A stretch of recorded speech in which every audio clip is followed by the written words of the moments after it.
I don't think I'll ever get there, just given, how long it's been. I didn't have that opportunity as a child and things like that.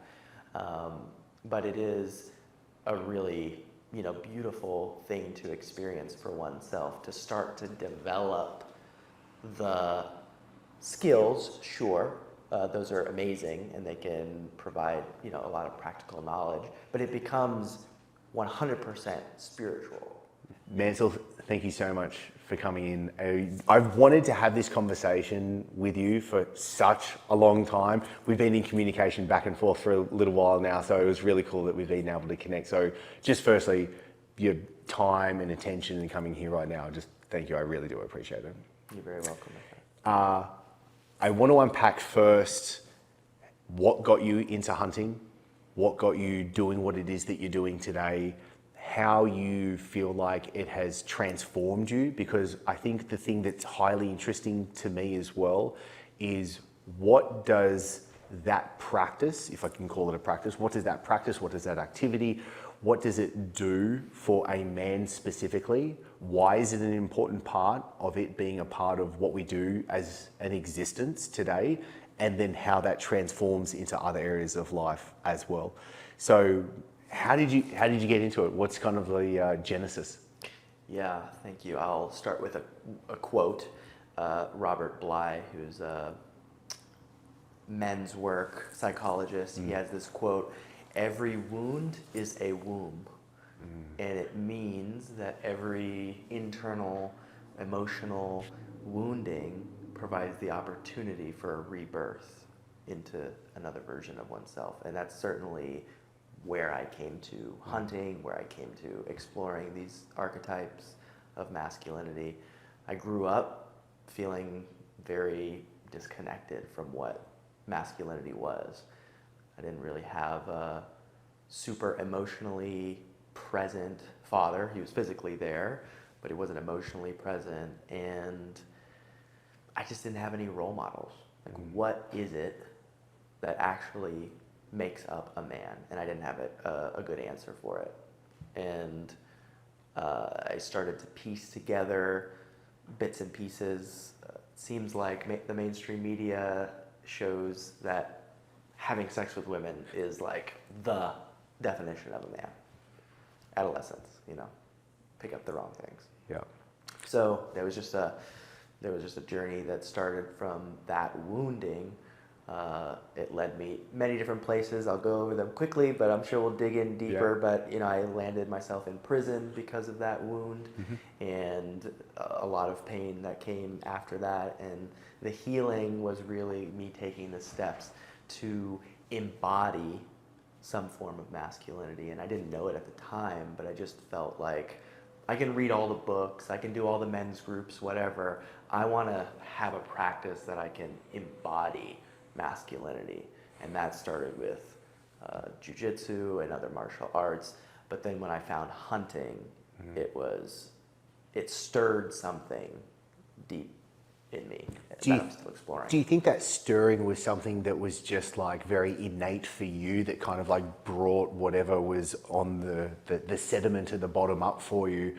Or do you think it is more of a broad strokes archetypical thing for men as well?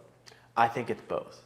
I think both men just in general will have this kind of undercurrent that, if given the right environment, will express itself. I also imagine maybe that I have a deeper well of it, or I'm just more in touch with it at this state in my life because of the wounding that was so clear at a young age.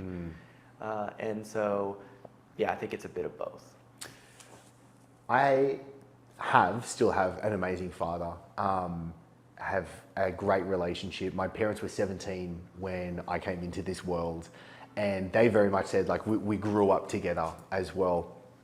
And this was something that really got unpacked and really came out through a lot of psychotherapy and work and things like that, where for me, I was craving, very much looking for someone to help guide me through, someone to help kind of like show me the way, to help me understand that I was on the right path, that I was doing the right things, that I did have the right models in place to be able to kind of like emulate or mimic as going through the process as well. So when you say that like your father was there but not emotionally there, I was like, oh, I feel that. And that was something that I've very much been longing for, and how it still today shows up with me wanting to ensure that I am surrounding myself with amazing men, that I am having mentors, and that I'm aligning with what I feel is right as well. So when it comes for you, Mansal, into understanding how you show up as the man that you best want to show up today, how do you help navigate those waters? Well, first, I have sought out the mentorship, and that is something that we as a society don't do a great job of, is allowing elders to really guide the younger generations. You know, in a tribal setting, it wouldn't have just been a nuclear father and son. It would have been the uncles, it would have been the extended friends in the tribe. It would have been basically all men would have parented a child. And so when I was 23, I got really, really lucky and blessed. I found a man by the name of Will Tagle Starhart, who he passed away last year at 82, but he was in his early 70s when I found him, and he was 100% the archetypical and also just direct grandfather. Wow. And so I spent, 9 years working with him one-on-one, and I heard John Wineland talk about how the masculine really learns through osmosis and just being in the presence of other men, and especially in this case, like wiser elders. And so I spent time with him every month for 8 years and had a really deep connection. And so that's really helped me navigate, where is my journey with masculinity going, having some type of masculine elder to lead me. And that's the beautiful thing about podcasts and everything, is like there's elders that just, like Paul Chek is an elder for so many people virtually. Yes. But yeah, I really try to make sure that I'm surrounded by people who bring the wisdom to me. What you just said with osmosis is something, it was like an epiphany I've only recently had in the last little while, which was interesting because I feel like we too much live in a world of wanting a playbook, wanting like the exact set of steps, give me the checklist for what it is that I need to be able to do. But so much of what is so important and how we become, not knowledge, but how we become wiser is actually through osmosis. It's just us being together and being able to be around each other whilst doing things that we're able to pick up things, to kind of like learn the nuances that we might not even be able to put words to, but do kind of like seep into our being and how we then are able to like transform. So it's kind of the difference I see between the informative and transformative pieces of what it is that we need to do as well. And I'm really interested, when you're on a hunt, what do you think others are being able to take from you through osmosis? One is presence. To hunt, and I do believe this is one of the reasons why it is so powerful for me, I have to be embedded in nature.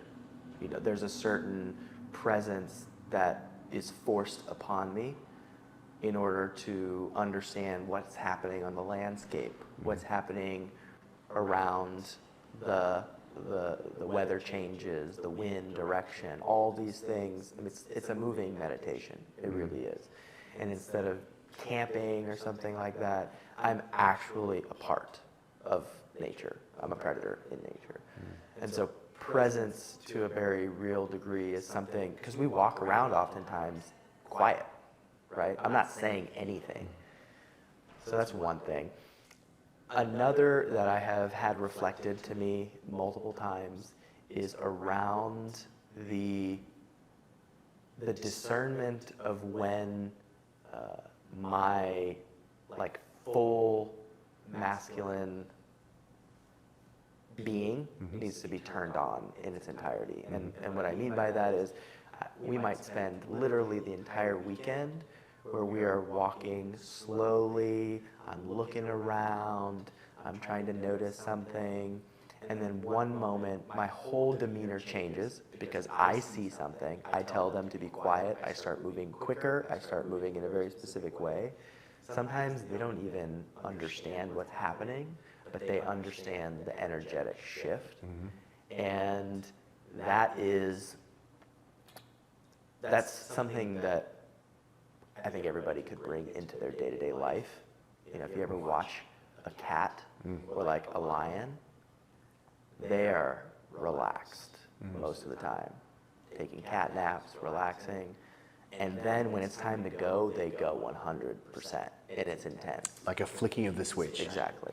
I first noticed that when I first got into jiu-jitsu at the very start of my 20s, and I remember where I was training, there was this one, I remember it so clearly, he was this one guy and he was preparing for a fight, and I saw him flick the switch, and it was something that was just profound for me to witness the first time. Be like, oh, like that's it. Like it gives me goosebumps today thinking of it. It's just like how that is so necessary, because you can't toggle in this spectrum of being, say, like hyper stimulated, but then not being fully turned on or being at a point of burning out. Like you can't be running around the bush the whole entire time, because you're going to miss so many things that you need to miss out on. You're going to be scaring the prey away. You're not going to be in the state needed to be able to do what you need to do, to be able to make the kill, consciously make the kill, to be able to teach the others what to do and how to act properly around them as well. So I appreciate you bringing that up, because I don't think many people, unless they have been in that situation to learn through osmosis, to be able to understand what that flicking of the switch really looks like. And so when in that moment and needing to make the kill, what does actually flicking the switch look like for you? Like what's the internal dialogue? What are the sensations that you're having? Yeah, good question. Well, I will say that the irony of having like a masculine practice, maybe it was true for the person with jiu-jitsu as well, but most of the time before I flip that switch, I'm in a very like feminine place. I'm in a receiving place, especially when it comes to hunting. I'm receiving all of the data of my surroundings, whether it be the animals in the distance or the wind or the way that the sun is changing, whatever the case is, I'm just in a receiving. And so when that switch flips, really it's an urgency. Like I feel a sense of urgency and electricity just kind of go throughout my body, and it brings online this absolute tunnel vision on what is in front of me and what the target is. And I see how that it's all interrelated. As I've hunted more, you know, I've led like 50 groups in the last 2 years, in addition to my own hunts. So I see how that starts to show up into my day-to-day life, how that starts that narrow tunnel vision starts to show up, and how it supports me and the shadows involved with it. And then of course in my day-to-day life it kind of reaffirms that dynamic. So yeah, that tunnel vision can be really effective. I'm really interested in this. This is so cool. I'm so curious about so much of this. So out on a hunt, if we can kind of like put ourselves into a situation right now, you're receiving quite literally an infinite amount, we all are right now, we are receiving an infinite amount of information. There is so much stimuli that is around us right now. Please correct me where I go wrong here. And what will make a good hunter, a good man, a good human being is essentially where I see a part of wisdom is being able to only pick up the stimuli that is needed to have the right information to then make the right decisions and actions moving forward. How do you, because you were just saying before we hit record, you have just taken a facilitator training on. So I'm really interested, it was 13 guys you had? So these 13 other men that you had, how do you teach them what stimuli and information to take on so that they aren't overwhelmed with what's going on and they have the awareness of what's just needed to then be able to act accordingly? Yeah. So great question. Most of that is skill, and it is the skill of hunting, basically.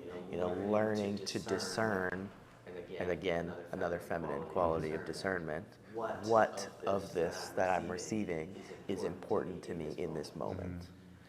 And that's something that I teach on the beginner hunts that I lead, and many of the intermediate hunts and things like that. With the facilitator training, we did not look at hunting almost at all from a practical sense. We looked at much more meta level, like how do we set a container for people to go through transformation? Because to back up a little bit, when I work with people with sacred hunting, or someone asks me, what do? I always say, I facilitate transformation. Hunting, psychedelics, indigenous rites, they are all in support of that, but it's the facilitation or the transformation that I really focus on because of how it's transformed my life. Okay, this is really cool. This is completely random and kind of side topic. You remind me so much of a really great friend that I have, Nathan, and Nathan runs Wild Reaches, and he literally goes out to parts of Australia and with the Aborigines that like no other white man's ever been to before. And it's so interesting the stories that he comes back with and what he's been able to do with... Is that the window?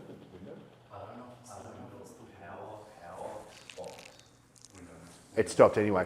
But what reminds me so much is just this beautiful presence that Nathan brings, that you have. I'm in awe of this presence that you have right now. From the moment that we hugged from just out before Domain to now, I'm just like, oh, this is really stunning how you're like right here, right with me. And you have that essence, that kind of gestalt of being about that as well, that I feel like Nathan has so much, and how similar the work is that you two do, being out there and being able to be in the land and working with the land so much, and being able to have that discernment of what's important and what's not.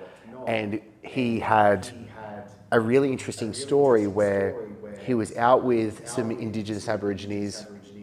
He was like really one of the only white men that has been into this tribe, and they were out on a boat, and then everything was calm, cool, collected, and then suddenly they start freaking out. They're yelling at each other. They were talking in a language they really wasn't picking up on, didn't understand what was happening. Then they start jumping in the water. He's like, what is going on? Like, this is absolutely madness. And then there was this massive stingray, and they were going after the stingray, and he's like, why are you going after this stingray? But they knew for some reason, whichever way they were picked up, that this stingray didn't actually have a barb on it, and so therefore they could go and hunt the stingray and be able to get it. And so him telling me this story is like, oh wow, like there is so much ineffable, maybe information that's going on, that I find it interesting how you, as a very skilled teacher and trainer, pass that information along to somebody else as well. Does that make sense? Totally makes sense, and I so appreciate you characterizing me as a very skilled teacher. I would not characterize myself. I'll do it for you. I'll happily do it for you. Especially given what you've brought up, which are Indigenous people, and in your neck of the woods in Polynesia are some of the most incredible examples on the planet of people who could spend days on canoes, on boats in Polynesia, and it really boggles the mind, but they could understand the many different types of waves. They could discern how far land was, even if they couldn't see it, by the waves hitting the boat. And so that level of embeddedness that Indigenous people experienced, So the term indigenous means from a place, like of a land. And so, indigenous people that have pre-agriculture, pre-industrialization been super connected to the land, they were so embedded in it, they have all those faculties online, those nuances that they're really connected to. And if I'm honest, this is a side tangent away from masculinity. It's more oriented towards our humanity in being disconnected from nature. I feel a deep sense of longing for that type of awareness and connection to the earth. And I don't think I'll ever get there, just given how long it's been. I didn't have that opportunity as a child and things like that. But it is a really beautiful thing to experience for oneself, to start to develop the skills. Sure, those are amazing, and they can provide a lot of practical knowledge. But it becomes 100% spiritual to have that level of connection with nature. I start to feel like such a deep connection with this specific land here, the live oak trees, all the different plants that I see outside. I can't replicate that in other areas because I just have an intimacy with this eco field. And so when you talk about my skill and how I teach it, really it's as best as I can, but I feel so underprivileged in that regard compared to where I know I could be and humans have been. This is so fascinating to me. How does the integration, might be the wrong word, so please correct me with my language where I go off kilter. So how does the integration from what you learn and surmise of when being out from a hunt, bringing back into the world that we live here today? Like, where do you see the parallels and the skills and teachings that you have, and how does that apply to this day-to-day living here? My former partner, she said, it's Mansal's world, I'm just living in it. And that had downsides, of course, but I bring that to sacred hunting. I create a world, that's my intention, for people to come experience it. And because I am so enamored by our past as a species, I very much bring that world to bear. So, I take people's phones for the duration of the experience. We're deeply connected in the tribe of people who have, joined that specific event. We're hunting, we're eating the food that we hunt. Oftentimes, we don't eat meat until we have that opportunity. And so what I really want to do is invite them into deeper aspects of themselves that are dormant, but there. And so the integration process is really like, what archetypes did one experience in that space? Some people feel they hunt for the first time and they get so hooked because for them it just feels so true. And other people, similar feeling with nature. And the phrasing that I use for hunting, sacred hunting, provides kind of evidence around the balance I try to maintain. The hunting provides a very masculine kind of side and conservative. Can I ask you, if we have sacred hunting here, what's hunting without the sacredness? So the way I look at sacred is it is something that pulls at the heartstrings, so something that is felt sense, viscerally. It's intentional instead of casual. That's one of the bigger distinctions. Actually, both of those are basically pretty big distinctions, because people who have hunted their whole life, they have become so accustomed to killing that it doesn't really pull at the heartstrings anymore, or they don't allow it to. And it also can be very casual. I mean, there's plenty of, there's plenty of people who have a hard time with hunting because of the casualness of drinking beer on the weekends and just going out and killing like a big buck or something. And so, one of the main reasons why I bring psychedelics into the container, of course there is historical context. Indigenous people have used psychedelics as hunting medicine for ages. But for us, in a world where we don't often have the tools or permission to experience our feelings, the psychedelics provide illumination, and I create the space for permission to experience the feelings. Because taking the life of an animal, it is arguably the most intimate act that we can have. If being inside of a woman in a sexual context is intimate, then imagine killing a being and having Ingesting that it. being become a part of me. Very intimate. And that comes with emotions for someone who has not had that experience. And I think that's really what I want to invite with the sacred, is feel the feelings associated with this very intimate act.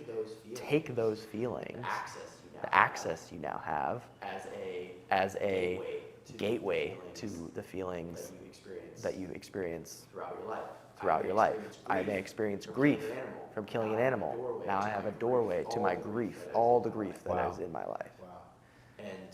And so that is, I don't necessarily think it's new per se, but that is the difference. Okay, so we're going to have a little bit of a segue, then I'm going to bring us back in. Have you watched the movie Dune?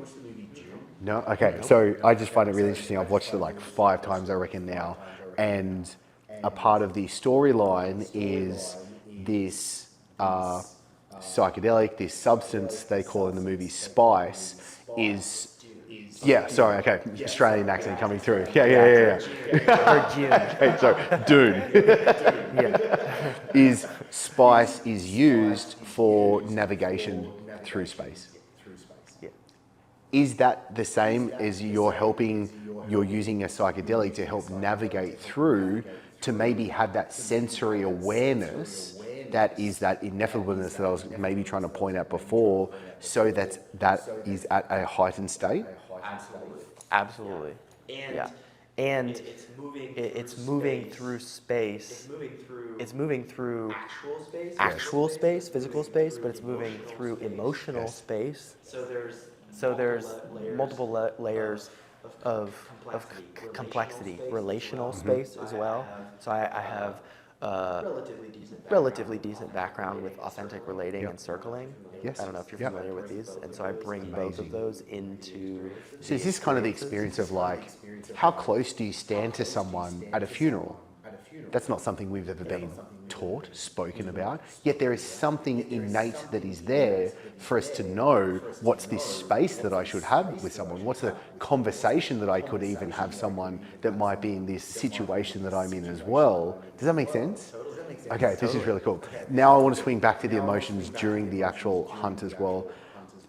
Having the hunt as this portal to be able to open up and someone, oh, you're experiencing grief because you have taken the life of this animal, and now you're being able to express or move into the grief that you've had elsewhere in the life as well.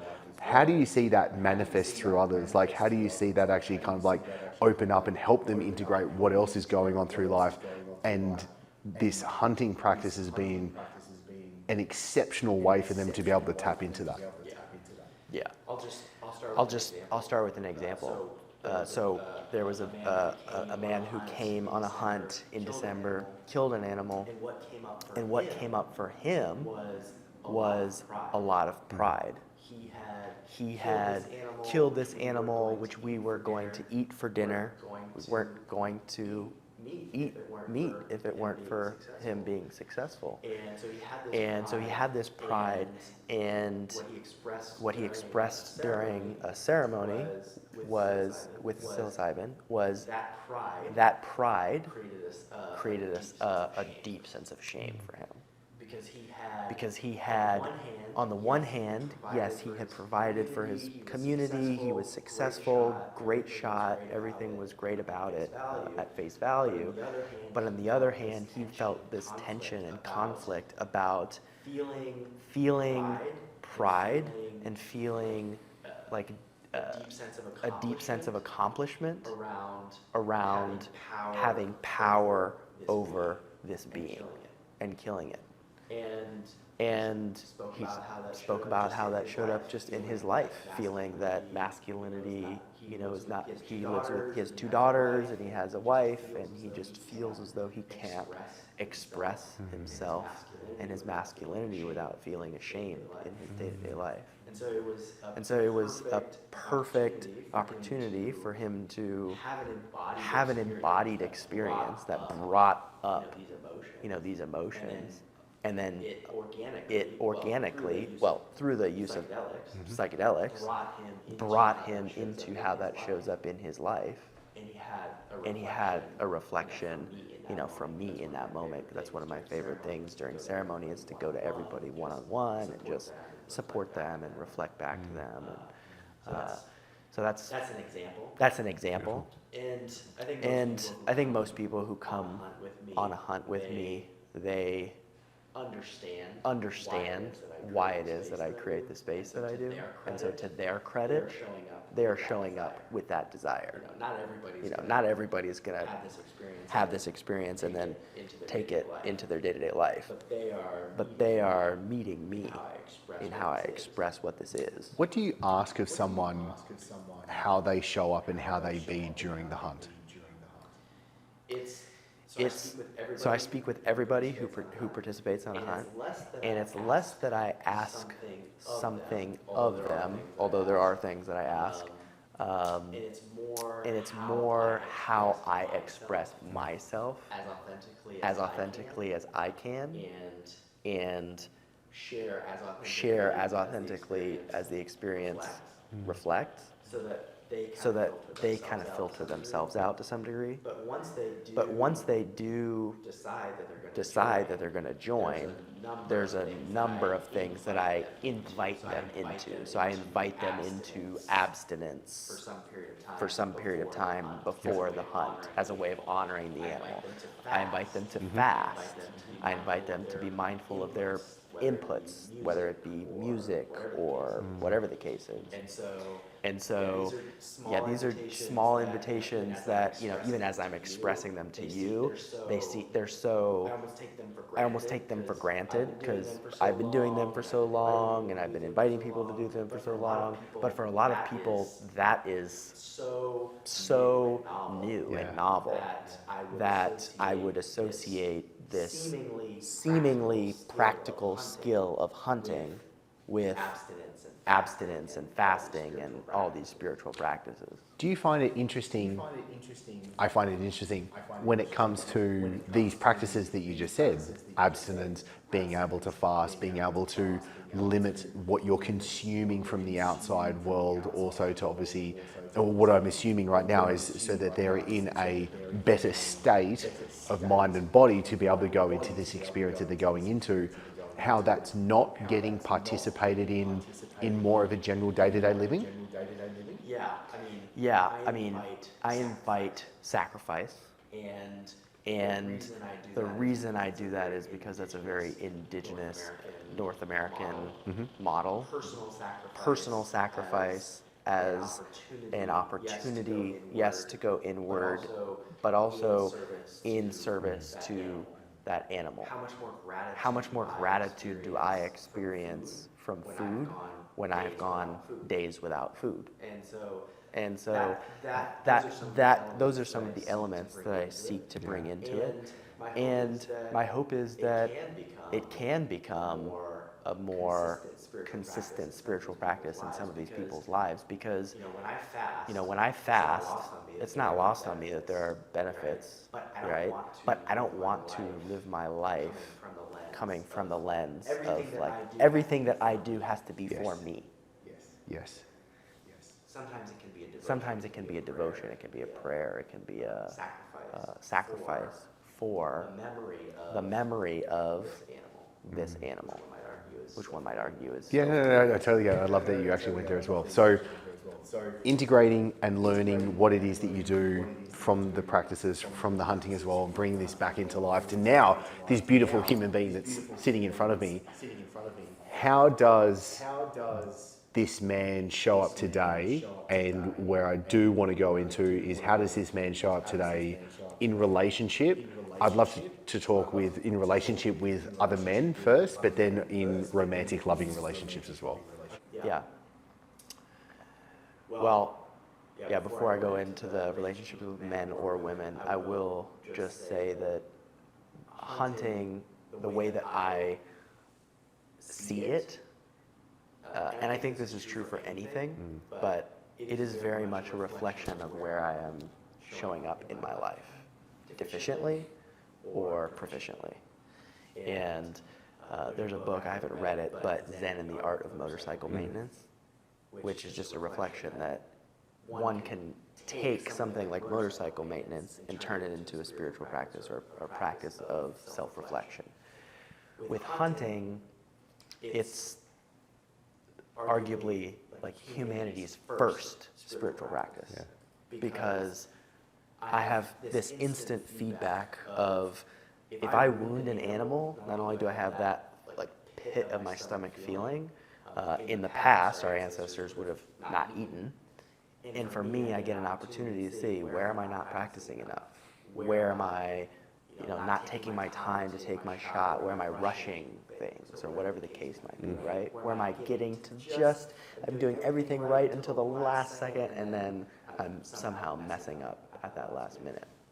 So I see and I encourage everyone who hunts with me and hunts without me to really look at hunting as a reflection of oneself. And that shows up in every area of life that I allow it to. So yeah, the archetypes, the ways in which I perceive things is pervasive. As it pertains to men, it's hard to say which came first for me, because I did men's work before I ever started hunting. And one of the more profound experiences for me was doing a men's ayahuasca retreat with a bunch of close male friends before a month before I hunted for the first time. And so for me, the bonding of males and that same gender relationship dynamic is very, very important. I find it's a container that a lot of men can feel safer in. I find I often feel safer in that container. And so, yeah, I've been a part of many men's groups. I've created many men's groups. And one of the things I would say that shows up the most with men that I bring from the hunting experience is, ironically, like my heart, because the experience of killing an animal, and honestly for me now, it's not even just killing an animal. I have sensations that show up in my body every time I'm driving out in the hill country and there's an animal that's been hit on the side of the road, just roadkill animal, and so it allows me to gives me permission to be in my heart more, because I'm connected to life and death so frequently, and that in and of itself is a very emotive medicine. And so I bring that as much as I can to my male friends, and I hope to be kind of an inspiration for men to realize one can bring in emotions and a truly heartfelt sense while still being incredibly masculine. Can I quickly ask and interject before we move on to the side with female loving romantic relationships, but your intimacy and relationship with life and death, how does that show up today? So for example, I work and I practice to keep mortality and death and the last time as frequently as I possibly can, like the Stoic practices, when I kiss my 4 daughters to sleep and put them to bed each night, is this the last time that I'm going to be doing this? And wanting that to permeate my existence so that I just show up as a better human being for everything, because I could be dead this afternoon. This could be it. This could be my last conversation. It'd be fucking awesome because it's a fantastic conversation, but this could be my last conversation. So therefore, how does that help me serve and be better? How does it work with yourself, Mansal, having such a close relationship with life and death? Yeah. Well, the most important thing is the embodiment of it. I don't have necessarily specific practices around. I mean, I don't have children or whatever the case might be. I don't need to intellectualize about the finality of death because of how often I'm in proximity to and in relationship with death. It doesn't mean that I don't have moments where I'm fearful of mortality or whatever the case is. I'm human. But there is a certain comfort that I notice, and most of the time what I've experienced is since I've started hunting, something impacts other people that doesn't impact me at all. Those are kind of the little clues where I realize that I have started to embody some level of comfort with the process of death. And in many ways, I have even a longing for death. So this is probably one of the best ways to describe it. As I hunt and as I derive so much of my sustenance from the land, the amount of gratitude that I have for the earth, for providing me with these animals, with the meat, with the food. You know, I haven't purchased meat from a grocery store in 5 years. We are beings that desire to be in reciprocation. The desire for me, the almost need for me to feel like I'm giving back my physical body to the earth is so present that there's almost a part of me that desires to die, to be part of that cycle. Yep. I think where most people have a hard time seeing that cycle is because they don't even see how they're being gifted what they have in a true sense, in an embodied sense. Mm-hmm. So that's what's most alive for me is just seemingly some type of embodiment that I've derived from having this kind of a lifestyle. Brilliant answer, and I totally derailed you from where you were going. So thank you for answering that so well. So the teachings, the learnings, and being able to see how that impacts and affects your relationship with women in a more of a loving, romantic context. How does that manifest? Yeah. Well, the way that when I see an animal and there's a desire for me to impose my like masculine force upon that animal, that is a certain type of archetype. The predator, the hunter, killer, whatever one wants to call it. And I do that, and I know why I do that. I'm doing that because I'm providing for myself, for my community, etc. And there's a way that I can do that from a place of love and respect, mutual like admiration, and like genuine care for this being. And then there's a way that I can do it in the opposite way, just selfishly. Right? Where is it coming from? This has been harder for me to discern within the realm of women because where our greatest wounds are our greatest gifts, but also the greatest opportunity for our shadow to find its way. And so that same dynamic, that same dynamic shows up with women a lot. I have desire for you physically in this way, and just being able to like acknowledge it in my body and to not make it wrong in any way and to be explicit about it, but to bring that energy, and it really is hard to articulate like what it is, but I have had many women who literally they verbalize to me, I feel like I'm your prey. And some women will 100% not like that. A lot of women really like that. I have found, Yes. to my surprise, to my surprise as the childhood boy who was taught certain things about what women Yeah. like and don't like and everything. Thank you for bringing that It's up. been an unlearning for me to recognize what many appreciate and what they desire. And so, yeah, just bringing my desires, bringing that, really it's bringing that archetype of bringing my, I heard a really great quote recently, which was, violence without aggression is intimacy. Wow. Wow. So yeah, me like blindfolding a woman Yeah. and like spanking her and things like that in the BDSM realm, there's an intimacy there because there's not an aggression.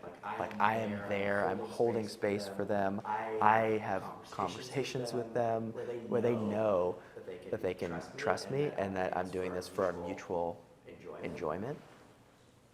What do you think you're tapping into? What do you think you're tapping into for that female to be like, you're desiring me in a way, but what I'm picking up is they're getting desired in a way that they have not been desired or felt from many, if any, other men, and what it is that you're bringing to the table. Yeah. Well, one thing is,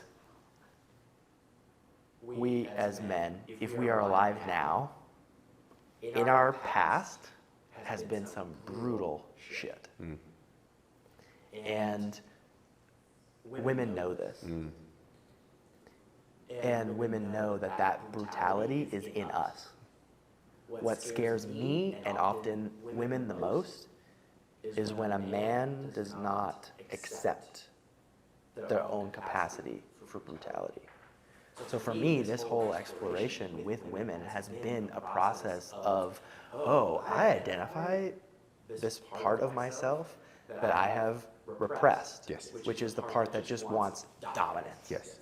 Or this part that just wants to fuck them all. That, and the only way that I can come into full integrity with myself and integration is to integrate all those parts of my shadow. And the irony is, the more parts of my shadow that I integrate, the more that I can look at a woman and tell them, yeah, there's a part of me that wants to kill and dominate. The more they can trust me because I'm in touch with it. So I have found that, yeah, the more I can identify those parts of myself and experience them, again, from an integrated place with the loving part of myself, with the caring part, the more they can trust, which ultimately, for anyone who understands masculine and feminine dynamics, the more they can trust, the more they can surrender. And the more that they can surrender, the more a gift they're experiencing, and I'm fucking experiencing. I've heard many other females say very much in a case of them being able to melt into the situation, and I very much take them being able to surrender and just be like, oh, okay, you have full control. You have the ability to be able to take care of my needs in all the way that I want them to be able to be taken care of in that moment for the ability that they want that to be able to happen. And I find that really inspiring for you being able to say that. That's really cool. I really appreciate you actually saying that. I think a lot of us dudes need to hear that as well, to be able to better show up for anyone, to be perfectly honest as well. Totally. And this has been very much a journey. You know, the thing that really stands out for me is when I was growing up, my mom, and she still to this day says this, her like blanket statement, men are pigs. Wow. And I love her to death, and she kind of jokes when she says it now. But nonetheless, like, I have to unprogram this. And I'm willing to bet, given the current political climate we live in, there's a lot of men that have to unlearn that there's anything bad about their masculinity. There are elements for sure that need to be expressed in very specific ways and not expressed in others. Yeah. But anything that we see showing up in the public now, whether it be Harvey Weinstein or something like that, is almost always a shadow element that is unintegrated, that is cast out and is therefore acting in the shadows. I've enjoyed this conversation so much. It's been really cool. I feel like there is so much more I want to continue to kind of like unpack and selfishly learn as well. I'm going to beg, plead, and steal as much as possible to ensure that I get more time with you, Mansal. I really appreciate this. Where does someone go to be able to learn what you're doing, to be able to participate in what it is that you do? Yeah. So sacredhunting.com, that's the organization. It's a nonprofit. It's a church. So all the events are there for people to join. Nowadays, I have, like I said, I have other facilitators, so I have, dozens of events every year all over the country now. They can visit me there, and then of course I release a lot of content on my personal Instagram page, Mansal Denton, and they can find all my fun videos and stuff. How do I and we best support you?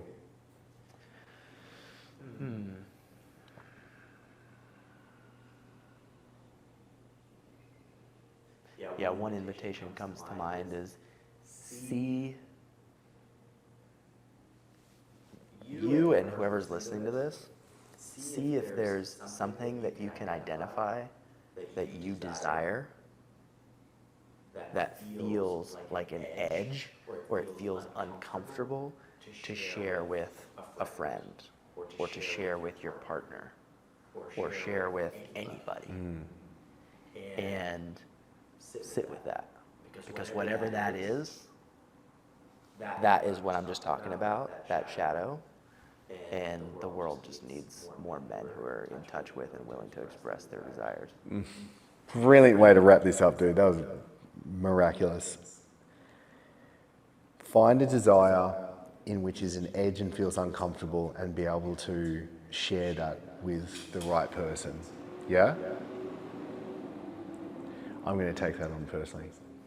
Thank you, dude. Thank you for today. It's been remarkable. You got it, man. Yeah, it was fun. Thank you for asking good questions.